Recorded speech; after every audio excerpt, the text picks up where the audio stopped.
الحمد لله رب العالمين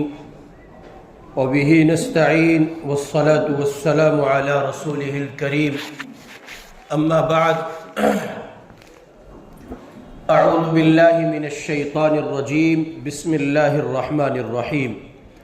إن المسلمين والمسلمات والمؤمنين والمؤمنات والقانتين والقانتات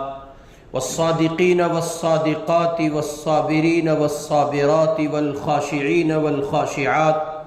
والمتصدقين والمتصدقات والصائمين والصائمات والحافظين فروجهم والحافظات والذاكرين الله كثيرا والذاكرات أعد الله لهم مغفرة وأجرا عظيما صدق الله العظيم۔ بزرگان محترم، اللہ تعالی نے سورہ احزاب کی اس مذکورہ آیت میں 10 ایسے اوصاف کا تذکرہ کیا ہے جو کسی شخص کے سچے اور پکے مسلمان ہونے کے لیے ضروری ہے، اور جیسے جیسے مردوں کا تذکرہ کیا ہے ویسے ویسے ساتھ میں عورتوں کا بھی تذکرہ کیا ہے۔ اس آیت کے نازل ہونے کا پس منظر یہ نقل کیا گیا کہ حضرت ام عمارہ رضی اللہ تعالی عنہ رسول اللہ سے انہوں نے عرض کیا، یا رسول اللہ، قرآن پاک میں ہر جگہ مردوں ہی کا ذکر ہے، خواتین کے لیے کچھ نہیں کہا گیا۔ سو اس موقع پر یہ آیت مبارکہ نازل ہوئی جس میں مردوں کے ساتھ عورتوں کا مستقل تذکرہ کیا گیا۔ یوں قرآن پاک کے جو دیگر احکامات ہیں ان میں جیسے مرد مخاطب ہے اور کسی زاویے سے اس کلام میں مرد کو مخاطب بناتے ہوئے تخصیص نہیں کی گئی ہے، یعنی وہ حکم عمومی ہے تو اس میں آٹومیٹکلی مرد کے ساتھ عورت شامل ہے، اور گویا اللہ تعالی مرد سے بھی مخاطب ہے اور عورت سے بھی مخاطب ہے، اور اگر تخصیص کے ساتھ مردوں کی دنیا سے پروردگار نے خطاب کیا ہے تو پھر اس کو جدا بیان کیا ہے، اور عورتوں کی دنیا سے اگر خطاب کیا ہے تو اس کو جدا بیان کیا ہے۔ یہ آیت مبارکہ حضرت ام عمارہ انصاریہ رضی اللہ تعالی عنہا کہ اس گزارش کے بعد جب انہوں نے یہ کہا کہ یا رسول اللہ، مستقل طور پر عورتوں کا تذکرہ کہیں نہیں ملتا ہے، مردوں کو مخاطب بنایا گیا ہے، تب اللہ تعالیٰ نے یہ آیت نازل فرمائی سورہ احزاب کی۔ اور اس آیت میں جو احکامات نازل کیے گئے دراصل وہ کسی بھی مسلمان کے ایمان، اس کے اسلام کی جامعیت اور اس کی پختگی کا بنیادی ثبوت ہے۔ چنانچہ آپ دیکھیں اللہ تعالیٰ قرآن مجید میں کہہ رہے ہیں، ان المسلمین والمسلمات، یقیناً مسلمان مردوں اور عورتوں، والمؤمنین والمؤمنات، ایمان لانے والے مردوں اور ایمان لانے والی عورتوں، والقانتین والقانتات، فرمانبردار مردوں اور عورتوں، والصادقین والصادقات، سچے مردوں اور سچی عورتوں، والصابرین والصابرات، صبر کرنے والے مردوں اور عورتوں، والخاشعین والخاشعات، اور اللہ سے ڈرنے والے مردوں اور عورتوں، والمتصدقین والمتصدقات، اور صدقہ کرنے والے مردوں اور عورتوں، والصائمین والصائمات، روزہ رکھنے والے مرد اور عورتیں، والحافظین فروجہم والحافظات، اپنی شرمگاہوں کی حفاظت کرنے والے مردوں اور عورتوں، والذاکرین اللہ کثیرا والذاکرات، اور اللہ کو خوب یاد رکھنے والوں مردوں اور عورتوں کے لیے آگے اللہ تعالیٰ کہہ رہے ہیں، اعد اللہ لہم مغفرۃ واجرا عظیما۔ ان تمام اوصاف کے حامل مرد، ان تمام اوصاف کی حامل، ان تمام صفات کی حامل خواتین، ان کے لیے اعد اللہ لہم مغفرۃ واجرا عظیما، اللہ تعالیٰ فرما رہے ان کے لیے ہم نے بخشش اور بڑا اجر تیار کر رکھا ہے۔ یہ مختلف اوصاف ذکر کیے گئے، اور ان اوصاف میں مردوں کے ساتھ پروردگار نے براہ راست عورتوں کو مخاطب بنایا ہے۔ یہ جو نسوانی دنیا ہے، عورتوں کی جو دنیا ہے، بیٹیوں کا جو جہان ہے اور خواتین کا جو سنسار ہے، بظاہر ہم انسانی دنیا کے افراد کو، مردوں کو یہ لگتا ہے کہ شاید یہ اتنی زیادہ معنویت کا حامل نہیں ہے جتنی معنویت کا حامل مردوں کا سماج اور سنسار ہے۔ یہ بات ذہن نشین فرما لے کہ مذہب اسلام سے پہلے عورت کو وہ تعظیم، وہ تکریم، وہ عزت، وہ عظمت کا خاکہ اور پس منظر حاصل نہیں تھا جو اسلام سے پہلے، اسلام کے بعد اللہ تعالیٰ نے اسلام کی آفاقیت اور اس کی جامع تعلیمات کی روشنی میں عورتوں کو عطا کیا ہے۔ چنانچہ اسلام سے پہلے دنیا نے جتنی بھی ترقی کی اس میں عموماً صرف مرد کا حصہ رہا، اور عورت کو وہ مقام نہیں مل سکا اور اس کو وہ کردار نہیں مل سکا کہ وہ اپنی صلاحیت کا لوہا منواتی اور اپنی شخصیت کو پیش کرتی۔ چنانچہ اسلام آیا تو اس نے دونوں صنفوں کی کوششوں کو وسائل و ترقی میں شامل کیا، اور اگر کسی محاذ پر مردوں نے محاذ کو سر کر کے اسلام کی جھولی میں کچھ پھول ڈالے ہیں تو مذہب اسلام نے وہیں عورتوں کو ایسے محاذات عطا کیے کہ عورتیں ان محاذ پر کھڑی ہو کر اپنے کردار کا مظاہرہ کر کے انہوں نے بھی اسلام کی جھولی میں کچھ ایسے انمٹ نقوش چھوڑے ہیں کہ ساری دنیا کے مرد مل کر اس خاکے کو عبور نہیں کر سکتے جو بعض مواقع پر عورتوں نے اللہ تعالیٰ کی دی ہوئی صلاحیت کے نتیجے میں چھوڑے۔ چنانچہ یوں اگر کہا جائے تو بات بیجا نہیں ہوگی کہ مرد اگر دنیا میں ترقی کرتا رہا اور اسلامی تعلیمات کی روشنی میں آگے بڑھا اور اسلام کی دنیا کو اس نے سر کیا تو عورتیں اس سے بہت زیادہ پیچھے نہیں رہ گئی ہیں، بس یہ کہ وہ ایک تفوق اور وہ ایک بڑائی اور بلندی جو پروردگار نے مرد کو عطا کر رکھی ہے، اس کے سوا اگر آپ جہانوں کا جائزہ لیں تو عورتیں آپ کو مردوں سے پیچھے نہیں ملیں گی۔ بڑا سابق سلسلہ رہا ہے عورتوں کی تاریخ کا، اور مذہب اسلام نے چونکہ عورت کو عزت کا وہ پیمانہ عطا کیا ہے جو اسلام سے پہلے نہیں تھا، اور اس کی ایک جامع اور بنیادی دلیل یہ ہے للہ ملک السماوات والارض یخلق ما یشاء۔ اللہ تعالیٰ نے اس بات کا اعلان کیا کہ زمین و آسمان میں جو کچھ ہے وہ رب کا ہے، اللہ کا ہے، پروردگار اس کا مالک ہے۔ وہ جب چاہتا ہے، جو چاہتا ہے، جہاں چاہتا ہے، جس کو چاہتا ہے پیدا کرتا ہے۔ پروردگار نے اپنی قدرت کا، اپنی کبریائی کا، اپنی بڑائی اور اپنی تخلیق کی شاہکار کا جب اعلان کیا، اس کے بعد اللہ تعالیٰ نے کہا یَهَبُ لِمَن يَشَاءُ إِنَاثًا، وہ جس کو چاہتا ہے بیٹی دیتا ہے، وَيَهَبُ لِمَن يَشَاءُ الذُّكُورَ، اور جس کو چاہتا ہے بیٹا دیتا ہے۔ اصحاب قلم لکھتے ہیں، اصحاب فضل و کمال لکھتے ہیں، اللہ تعالیٰ نے پہلے بیٹی کا تذکرہ کیا ہے،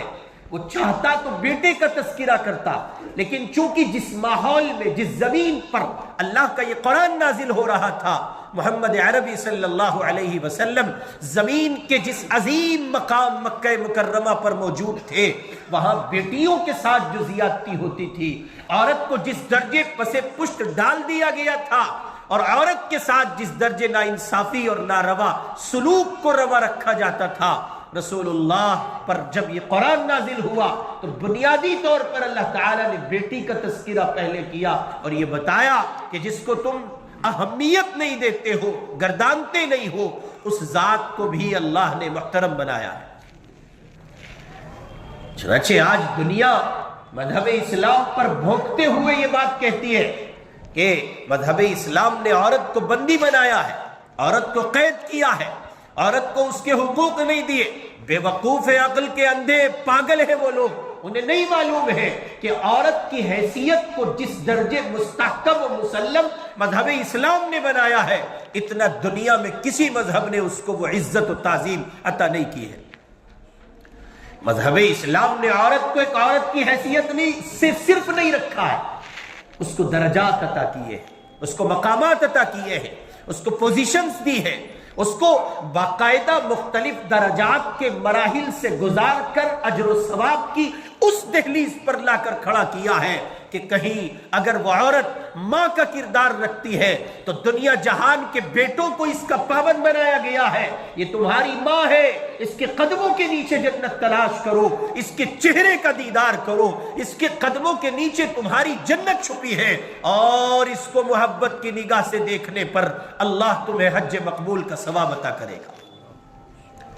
یہی عورت اگر بہن کا کردار لے کر، بہن کا روپ دھار کر کسی گھر کی دہلیز کا حصہ ہوئی ہے تو بھائیوں سے کہا گیا ہے اپنے بازوؤں کو قوت بخشو، اپنے بازوؤں میں استحکام پیدا کرو، اپنی بہنوں کے محافظ بن کر، ان کے رکشک بن کر، ان کا خیال رکھتے ہوئے 100 جان سے ان پر نوچھاور ہو کر بہنوں کی تعظیم و تکریم کو یقینی بناؤ. یہی خواتین، یہی عورت اگر یہی عورت بیٹی کا روپ دھار کر اور بیٹی کی زمین اپنا کر، بیٹی کی دہلیز پر کھڑے ہو کر ایک گھر کا حصہ ہوتی ہے، ایک گھر کی زینت بنتی ہے، تو باپ سے کہا گیا کہ وہ سوتیلا سلوک اختیار نہ کرے، سوتیلا سلوک کو روا نہ رکھے. وہ جیسے بیٹوں کو تعظیم دیتا ہے ویسے بیٹیوں کو تعظیم دے، وہ جیسے بیٹوں کو محبت کی نگاہ سے دیکھتا ہے ویسے بیٹیوں کو محبت کی نگاہ سے دیکھے. وہ جیسے بیٹوں پر 100 جان سے نوچھاور ہے ویسے وہ اپنی بیٹیوں پر اسی طرح نوچھاور ہو، اور جیسے وہ بیٹوں کے ساتھ حسن سلوک کرتا ہے وہ بیٹیوں کے ساتھ حسن سلوک کرے. اور عورت پر نچھاور کرنے والے اس کردار کو رسول اللہ نے اجر سے، ثواب سے، جنت سے، اللہ کی محبت کے حصول سے اس درجے وابستہ کیا. کوئی باپ اگر ایسا کرتا ہے کہ وہ بیٹی کو تعظیم دیتا ہے، اس کی تکریم کرتا ہے، اکرام اور محبت کے ساتھ اس کے ساتھ معاملے سے وہ پیش آتا ہے، رسول اللہ نے فرمایا وہ میرے ساتھ جنت میں میرا پڑوسی ہوگا. یہ عورت جب بیٹی کا روپ دھار کر کسی دہلیز پر کھڑی ہے تب پروردگار کی جانب سے اس کے باپ کو اس کا محافظ بنا دیا گیا ہے. لائے دنیا کا کوئی مذہب یہ مثال پیش کرے. آج کل سناتنیوں کو بڑا غرور چڑھا ہے، لاؤ لاؤ تہذیب کے خانے میں آؤ. تم تو سسکتے بلکتے مجبور نہتے انسانوں کو قتل کر کے ان کو سرے دار چڑھا دیتے ہو، سولی چڑھا دیتے ہو، مار ڈالتے ہو محض اس بنیاد پر کہ وہ تمہارے مذہب کے علم بردار نہیں ہے. اور جس مذہب اسلام پر تم انگلی اٹھاتے ہو، آؤ تمہیں اس کی آفاقیت دکھاتے ہیں. دیکھو مذہب اسلام کی آفاقیت. بیٹی کا روپ دھار کر ایک عورت اگر اپنی زمین پر کھڑی ہے، اللہ نے اس کے باپ کو محافظ بنایا ہے. اگر بہن کا روپ دھار کر کھڑی ہے، بھائی کو اس کا محافظ بنایا ہے. بیوی کا روپ دھار کر کھڑی ہے، شوہر کو اس کا محافظ بنایا ہے. اور اگر ماں کے کردار میں نظر آتی ہے تو بیٹوں کو اس کا محافظ بنایا ہے، اور ایسا بنایا ہے کہ سارا مرکز عقیدت و محبت اور اجر و ثواب کی ایک مستقل بنیاد اس عورت کو قرار دیا. اس لیے مذہب اسلام سے پہلے عورت کے ساتھ وہ معاملات اور وہ درجہ بندی اور وہ مقام و مرتبے کا خیال نہیں رکھا گیا جو مذہب اسلام کے بعد اسلام کی زمین نے ایک عورت کو عزت عطا کی ہے. چنانچہ یہ صفات جو قرآن مجید نے بیان کی، ان المسلمین والمسلمات والمؤمنین والمؤمنات، ایک پیراگراف میں بات کو مکمل کیا جا سکتا تھا. اللہ تعالیٰ ان المسلمین والمسلمات کے بعد بقیہ تمام تر احکام کو ذکر کر دیتے، لیکن اس کو ذکر کر کے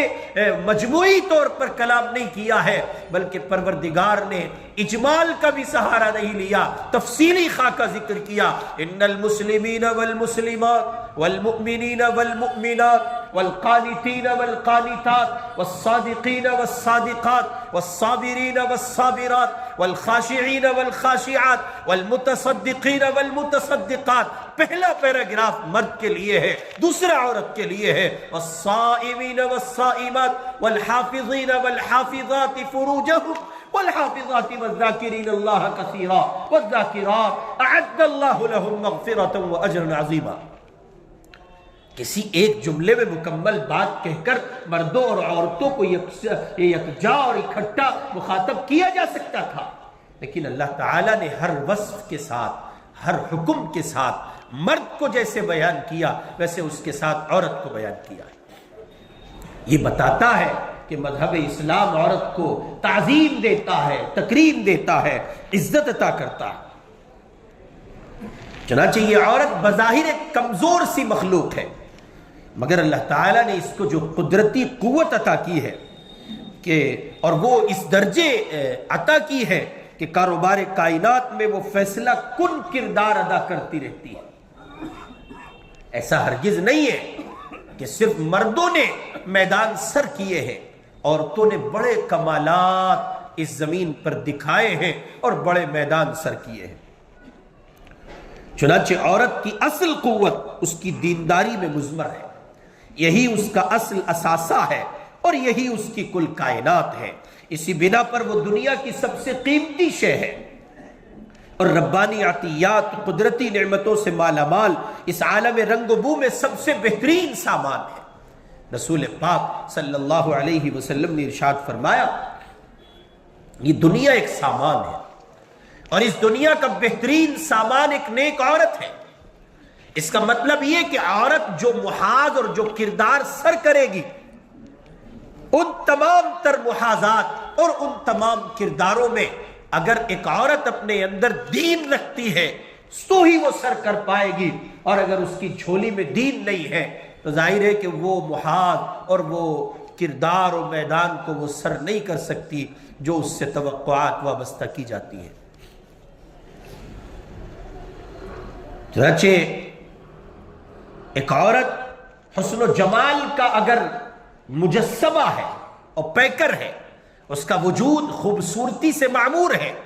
تو یہ بات یاد رکھیے کہ عورت کا حسن و جمال اس کی حیا سے عبارت ہے۔ ایک عورت اگر حسن و جمال کے باوجود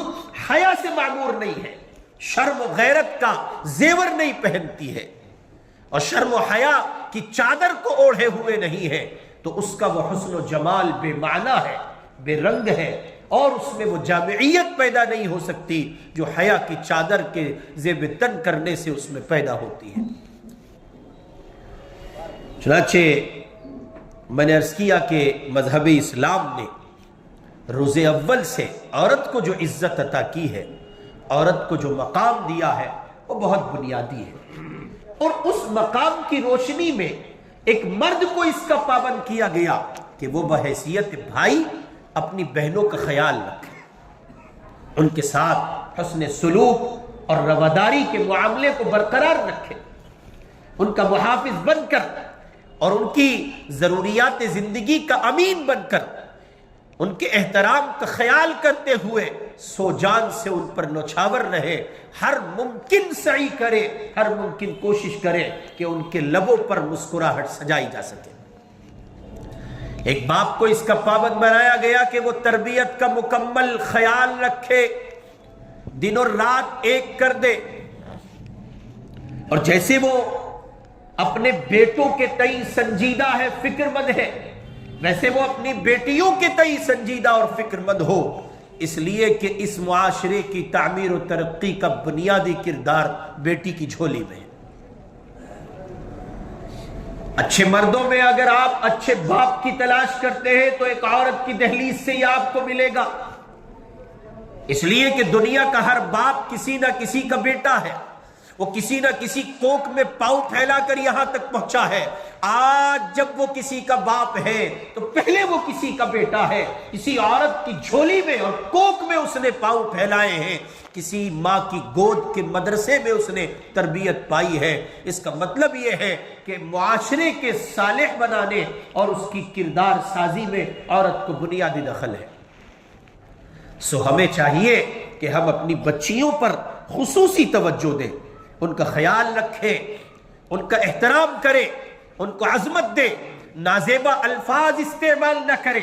زبان کا بیجا استعمال نہ کرے، بیٹیوں کو گالی دینا، بیٹیوں کو مطلون کرنا، بیٹیوں کو بیٹوں کے مقابلے کم تر سمجھنا، یہ ایک اچھے باپ کی اوصاف اور اچھے باپ کے اوصاف میں سے یہ عمل نہیں ہو سکتا اور وصف نہیں ہو سکتا اور ایک اچھے باپ کی پہچان نہیں ہو سکتی۔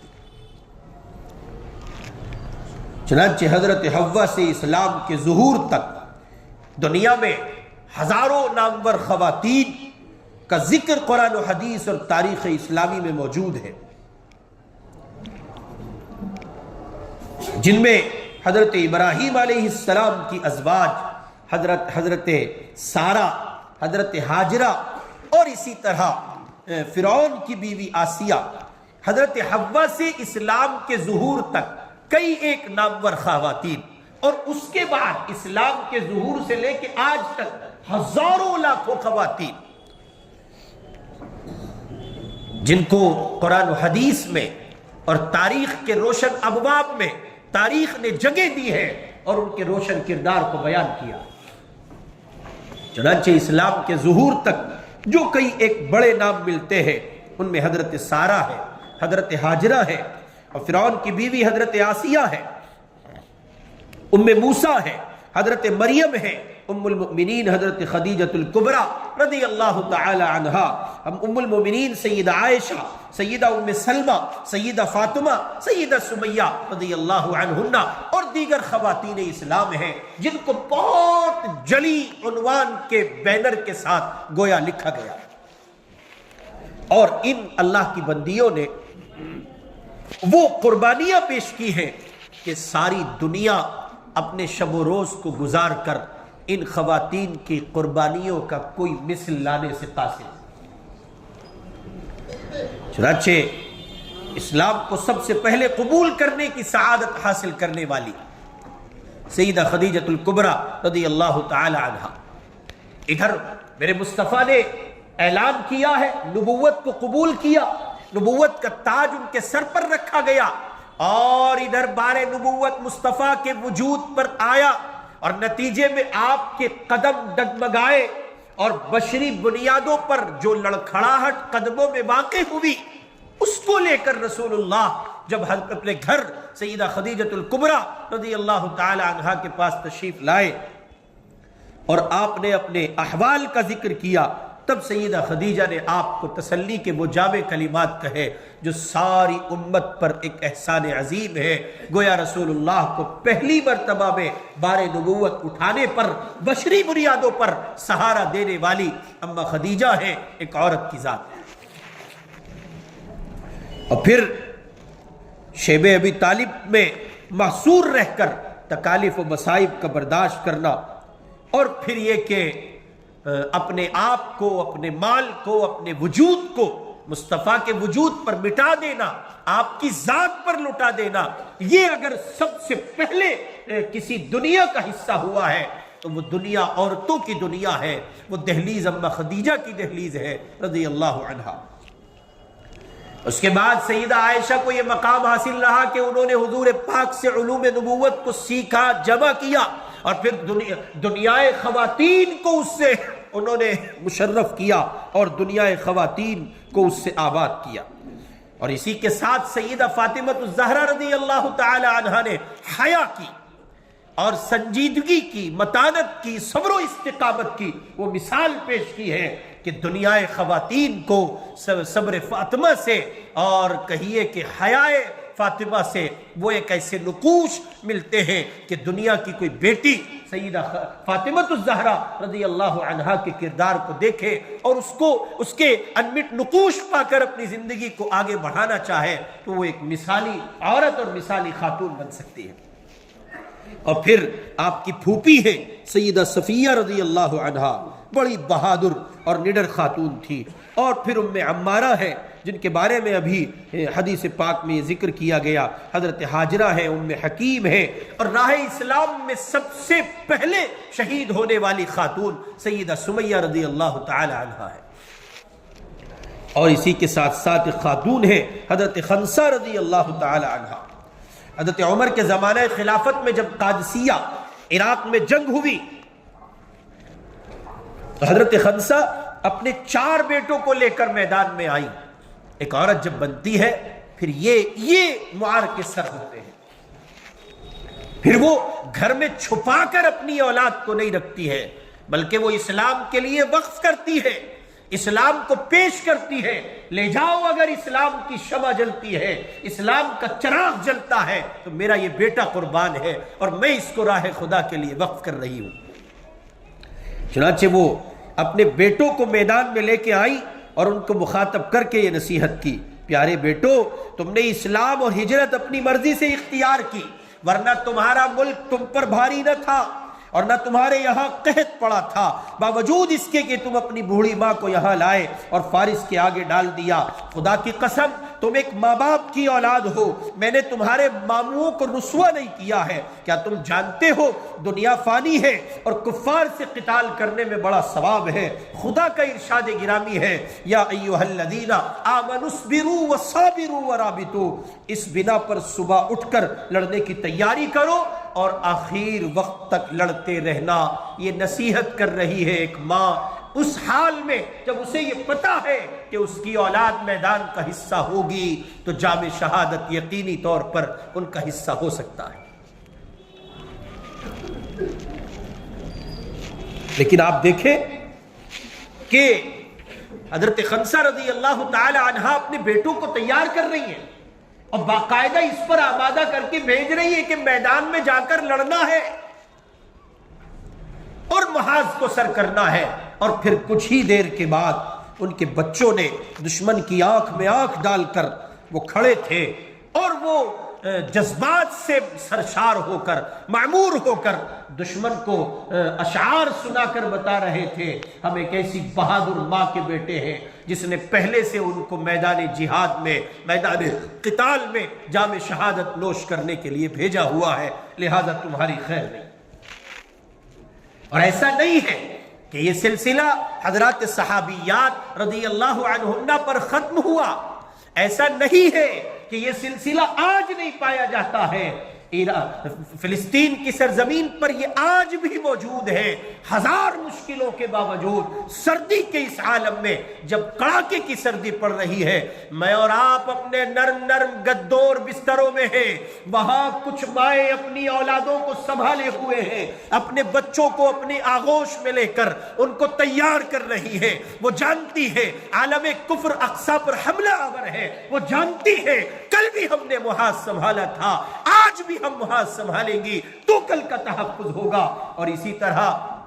شام کی سرزمین پر اور اسی طرح روہنگیا کے برمی مسلمان جو پورے طور پر کھڑے ہیں اور ان کی مائیں اپنے کردار کو حیا سے معمور رکھتے ہوئے، اپنی کردار کو سنجیدگی سے معمور رکھتے ہوئے، متانت سے معمور رکھتے ہوئے، صبر و تحمل سے معمور رکھتے ہوئے ثبات قدمی کے ساتھ سامنے کھڑی ہوئی ہیں اور وہ ڈٹی ہوئی ہیں، اپنی نسلیں نو کو تیار کر رہی ہیں. اور اسی کا نتیجہ ہے کہ روہنگیائی مجاہدین بھی اب تیار ہو کر صف بصف کھڑے ہیں اور اس کمینی طاقت سے جو برما کی سرزمین پر مسلمانوں کا بیجا خون بہاتی ہے لڑنے کے لیے برسر پیکار ہے. اور ابھی کا تازہ اپڈیٹ ہے 50 کتوں کو انہوں نے جہنم رسید کیا ہے، جو اس بات کی زندہ علامت ہے کہ آج بھی اسلام کی خواتین اور اسلامی مائیں بہنیں آج بھی زندہ ہیں جو اسلام کے تحفظ کو ہر زاویے سے یقینی بنائے ہوئے ہیں.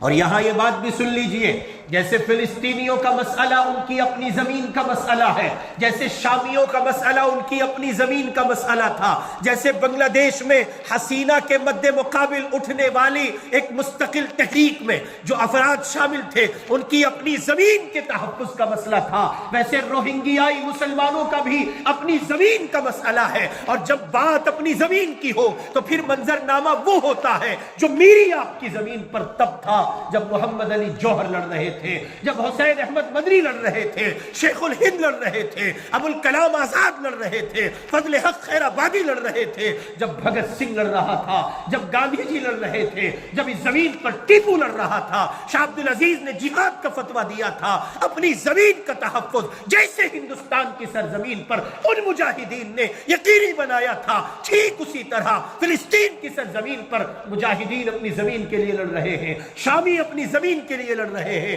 اور اسی کے ساتھ برما میں روہنگیا اپنی زمین کے لیے لڑ رہا ہے، اردن میں اپنی زمین کے لیے لڑ رہے ہیں، عراق میں اپنی زمین کی لڑائی ہے، یہ سب کے سب اپنی زمین کا تحفظ کر رہے ہیں۔ اگر کوئی ان کو ٹیررسٹ کہتا ہے، دہشت گرد کہتا ہے، یا وہ تاریخ سے ناواقف ہے، یا اس کی عقل کھو چکی ہے، بے وقوفوں کی سب کا حصہ ہے، اس کے سوا کچھ نہیں کہا جا سکتا۔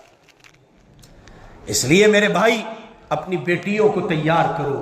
اپنی بیٹیوں کو تعلیم دو، ان کو تعلیم کے زیور سے آراستہ کرو، ان کی تربیت کرو، ان کو اسلام کی اس تحلیز پر لا کر کھڑا کرو جہاں وہ ایک اچھی ماں بن سکتی ہو، ایک اچھی بیٹی بن سکتی ہو، ایک اچھی بہن بن سکتی ہو، ایک اچھی بیوی بن سکتی ہو۔ یہ اسی وقت ممکن ہے جب ان کی جھولی میں محمد الرسول اللہ صلی اللہ علیہ وسلم کا دین ہوگا، بس صورت دیگر یہ ممکن نہیں ہے۔ اللہ رب العزت والجلال